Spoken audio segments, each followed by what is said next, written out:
Eu quero chamar a atenção para esse auditório que está lotado de mulheres. Tem muitas mulheres aqui, eu queria que vocês olhassem ao redor para vocês terem essa visão privilegiada que eu estou tendo.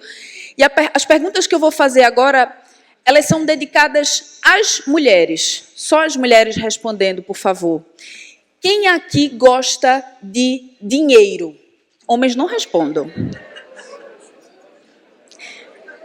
Quem aqui gosta de debater política? Mulherada, alô. Quem aqui gosta de poder? Boa. Ótimas perguntas. Eu esperava isso de vocês, nada menos do que isso.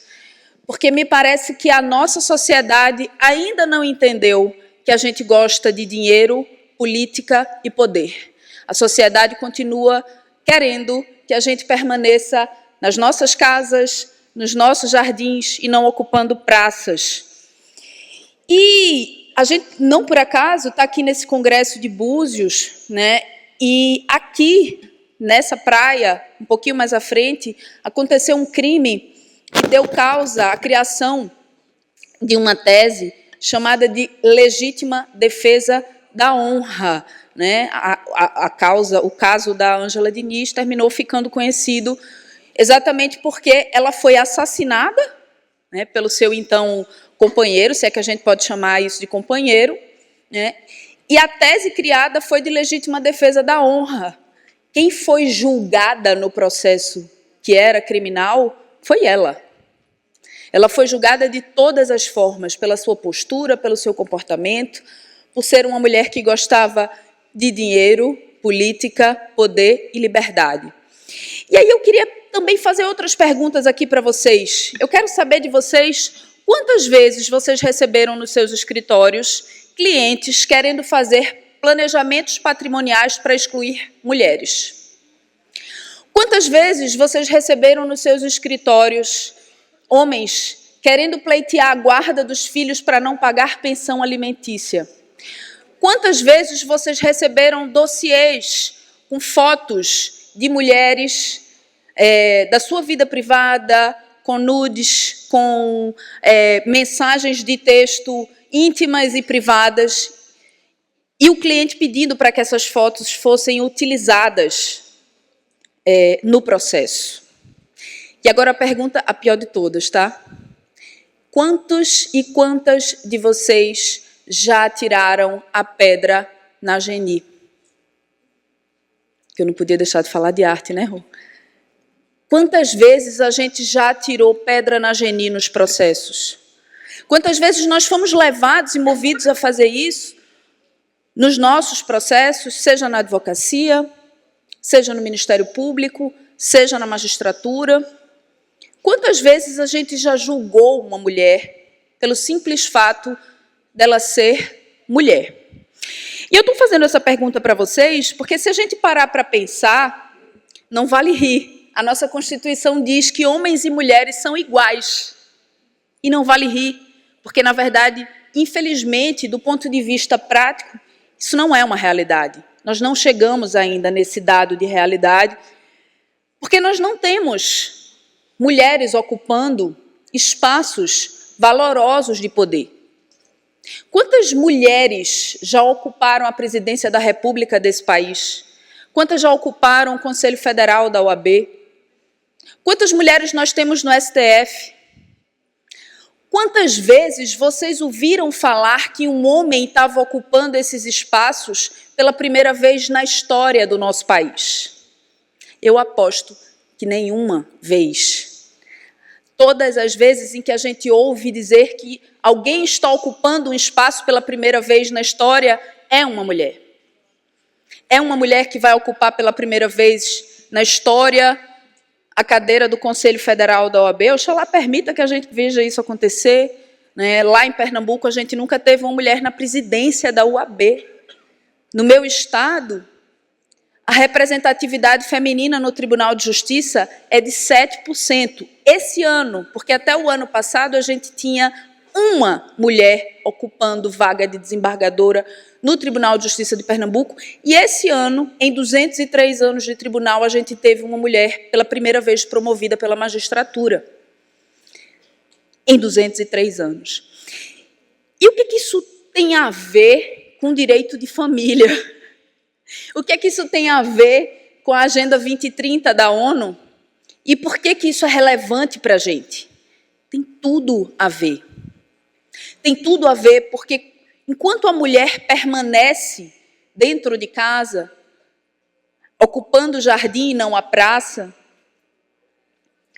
ela não vai garantir, por exemplo, que políticas públicas sejam voltadas para ela, que impeçam, políticas públicas que impeçam que meninas deixem as escolas por não terem dinheiro para comprar absorvente, pobreza menstrual.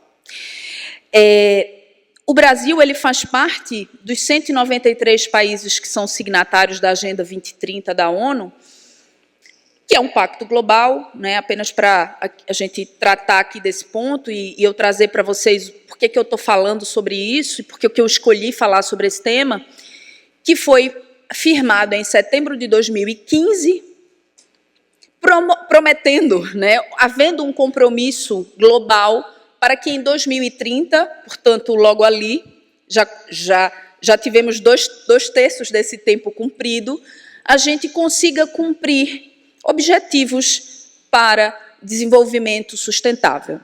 Dentro desses objetivos para desenvolvimento sustentável, a gente tem alguns deles que estão ligados às questões relacionadas à desigualdade de gênero. E eu queria trazer aqui para vocês, em especial, eu citaria pelo menos o ODS 5, o ODS 10 e o ODS 16, estes muito relacionados às questões de gênero, mas o ODS 5, que é aquele que especificamente tem o objetivo de alcançar a igualdade de gênero e empoderar todas as mulheres e meninas. O Brasil é signatário desse pacto global e ele tem até 2030 para implementar diversos mecanismos que garantam a erradicação de desigualdade entre mulheres e meninas. Dentre eles, a gente tem alguns objetivos pontuais, e eu quero chamar a atenção desses objetivos aqui para vocês, que são a eliminação da violência contra mulheres e meninas, e aí, em relação a isso, o Brasil já implementou algumas leis para que isso aconteça, exemplo da Lei Maria da Penha, exemplo da Lei do Feminicídio, exemplo da Lei Mariana Ferrer, o acesso à saúde e direitos sexuais e reprodutivos, e isso depende do nosso valoroso SUS, em grande medida, para que as mulheres tenham acesso efetivo. Viva o SUS, é isso aí, Cecília. O acesso a esses direitos sexuais e reprodutivos, seja para concepção, seja para contracepção, o empoderamento econômico e a inclusão no mercado de trabalho, estamos 100 anos longe disso acontecer, né? Então, em 5 anos não vamos cumprir, infelizmente, esse objetivo, mas a gente precisa ter e a gente precisa exigir da sociedade, de quem nos representa, que haja implementação de políticas públicas para que as mulheres tenham acesso ao mercado de trabalho e não o acesso que a Andréa falou aqui. Porque é exatamente o que ela disse. O que a gente lida no dia a dia do Tribunal de Justiça é a mulher que passou a vida inteira dedicada à casa, ao trabalho doméstico não remunerado, né? E quando separa, surge automaticamente aquela máxima: agora você precisa trabalhar. Como se o trabalho doméstico não fosse um trabalho. Na verdade, o trabalho doméstico ele não é remunerado porque nós somos tão invisibilizadas, mas tão invisibilizadas, que é como se esse trabalho, na verdade, decorresse do amor à família. Quando, na verdade, não é amor, é trabalho, já diria Silvia Federici. Aquilo que chamam de amor, na verdade, é trabalho não remunerado. E nós não podemos esquecer desse detalhe. Participação política e decisória, portanto, cotas para que as mulheres participem dos pleitos importantes para ocupar esses espaços de poder. E sim, nós precisamos de cotas, nós precisamos de políticas afirmativas que façam com que a gente seja colocado nesses espaços, porque se não houver cotas, não vai ter homem branco levantando da cadeira para a gente sentar. Não vai ter. Essa não é uma realidade que a gente vive e a gente não pode romantizar esse dado. Educação para a igualdade de gênero, portanto, a igualdade de gênero precisa estar nas escolas, precisa ser estimulada, precisa ser disseminada para que as pessoas entendam que a igualdade de gênero, hoje, faz parte de um pacto global do qual o Brasil é signatário, junto com outros 192 países, nós temos até 2030 para cumprir esse pacto. Acesso à tecnologia e inclusão digital, Paty. Se a gente for analisar hoje, mais de 2 bilhões de pessoas no mundo não têm acesso à inclusão digital, são completamente excluídas digitalmente. E aí pode ter certeza e pode acreditar que a grande maioria dessas pessoas são mulheres, negras, idosas, periféricas e, portanto, vulneráveis. Apoio a mulheres em situação de vulnerabilidade e aí políticas públicas para garantir que essas mulheres sejam protegidas dos seus agressores. E como a gente pode fazer para garantir que esses objetivos sejam alcançados? A gente começa no nosso escritório, não atirando mais pedra na Geni. Fazendo um pacto ético de que a gente não vai mais permitir que pedras sejam atiradas nas nossas genis. Esse é um primeiro ponto. Isso significa não praticar violência processual de gênero. Se existe violência processual de gênero, se existem processos que são frequentemente impulsionados para que a mulher fique oprimida processualmente, para que a mulher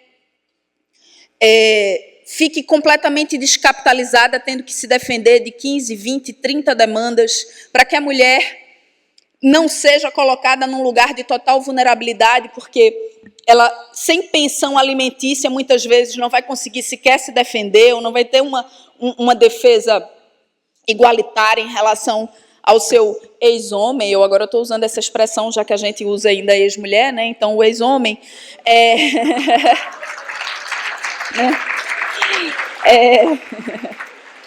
Pois é.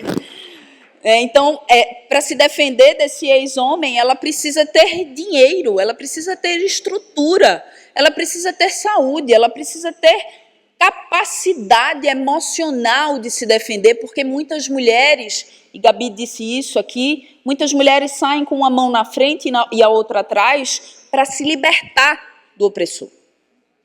E quem está defendendo esse opressor? Quem está representando esse homem na justiça? Quem está dizendo, quem aqui de vocês já disse que a mulher não precisa de pensão alimentícia porque ela não deve ser ociosa? Quem aqui já disse que a mulher não precisa de pensão alimentícia porque ela precisa agora se inserir no mercado de trabalho? Quem aqui de vocês, e de mim também, porque eu me incluo nisso, sou advogada, né? Uma feliz advogada, uma simples e pequena advogada, mas uma feliz advogada, né? Não já disse, por exemplo, que a guarda será compartilhada e que a criança ficará na casa com a mãe e o pai visitará a cada 15 dias.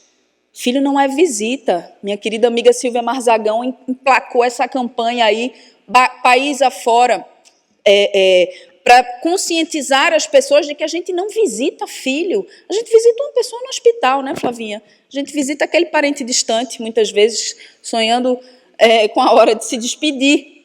Mas filho a gente convive. E foi o IBDFAN que construiu essa tese. Né, Rodrigo? A gente não pode praticar abandono afetivo dos filhos. E aí, quando a gente propõe esse tipo de demanda, a gente está praticando violência processual de gênero.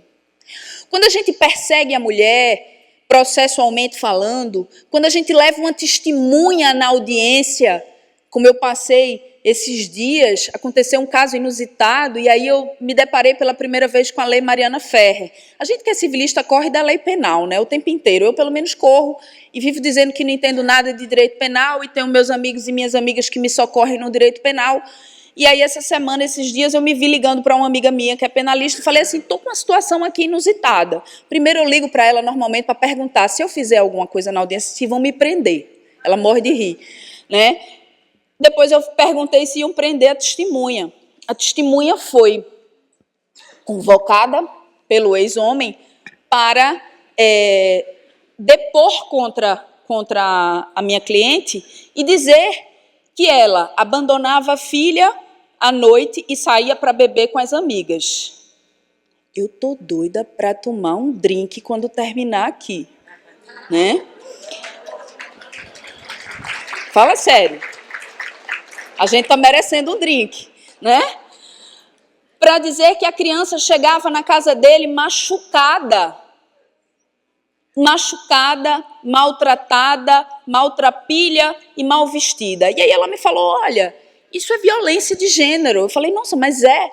E aí ela me apresentou, obviamente que eu conhecia a lei Mariana Ferrer e o caso Mariana Ferrer, mas eu não entendia que a gente pode utilizar essa lei também nos nossos processos. E aí, né, é importante a gente entender que essa lei, ela instituiu como violência de gênero a prática abusiva de determinadas advogadas e advogados, inclusive penalizando advogadas e advogados, magistradas, magistrados, promotoras e promotores, quando, no curso do processo, ousarem de qualquer prática constrangedora com relação à mulher, revitimizarem essa mulher. E aí eu me dei conta que a gente tenta e faz de tudo para não revitimizar a mulher nos casos que envolvem, por exemplo, a Lei Maria da Penha, mas a verdade é que a grande maioria das causas e dos causos que chegam nos nossos escritórios envolvem violência doméstica. E muitas vezes a gente escuta da cliente, eu não quero envolver o crime nisso, porque ele é o pai dos meus filhos. E quantas vezes a gente não está revitimizando essa mulher, levando para a audiência e fazendo com que ela permaneça ali 2, 3, 4 horas numa sala de audiência com o seu opressor. Então, a gente precisa pegar esses mecanismos, que são mecanismos que fazem com que nós, que somos formadoras e formadores de opinião o tempo todo, seja na internet, seja lá no Instagram, seja no nosso querido IBDFAN, no nosso amado IBDFAN, seja nos espaços de poder que a gente consegue ocupar, nas OABs, nos tribunais, e nesses espaços, para impedir que essa violência se propague, para fazer com que essa violência passe a ser constrangida. E a gente precisa constranger, André. E que presente, Ana, eu falei isso para ela, que presente está aqui nesse painel com vocês duas, com essas duas Andréias e com a Aninha, né? E falar depois desses 2 orixás, porque foi assim que eu me senti, né? Poder ouvir, beber da fonte de vocês, poder fazer essa conclusão aqui desse painel, dizendo a vocês que esta é uma obrigação de todas as pessoas. E eu comecei perguntando só para as mulheres, mas agora o meu recado é para os homens, é de vocês também. É de vocês também.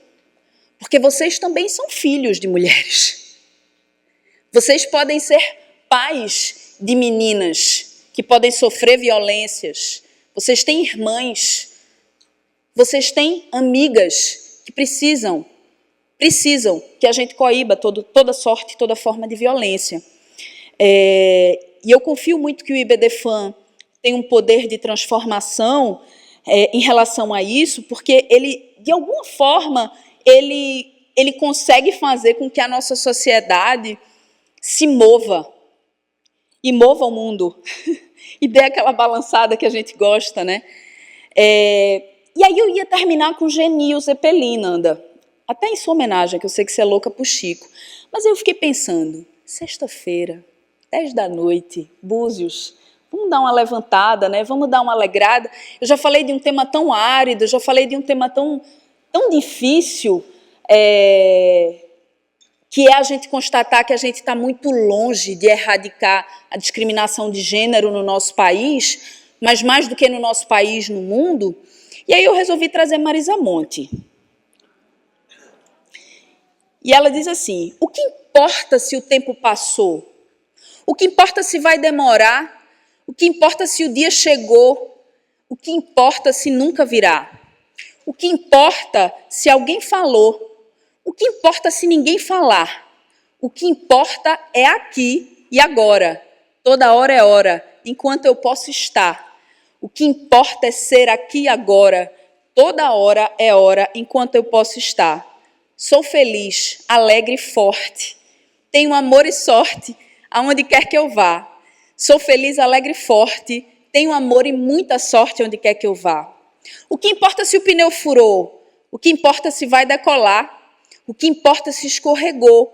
O que importa é se levantar. O que importa se a noite esfriou? O que importa é saber amar. O estado contente da mente depende somente de acreditar. O estado contente da mente depende da gente, é só acreditar. Sou feliz, alegre e forte. Tenho amor e sorte onde quer que eu vá. Sou feliz, alegre e forte. Tenho amor e muita sorte onde quer que eu vá. Muito obrigada, boa noite, beijo. Obrigada.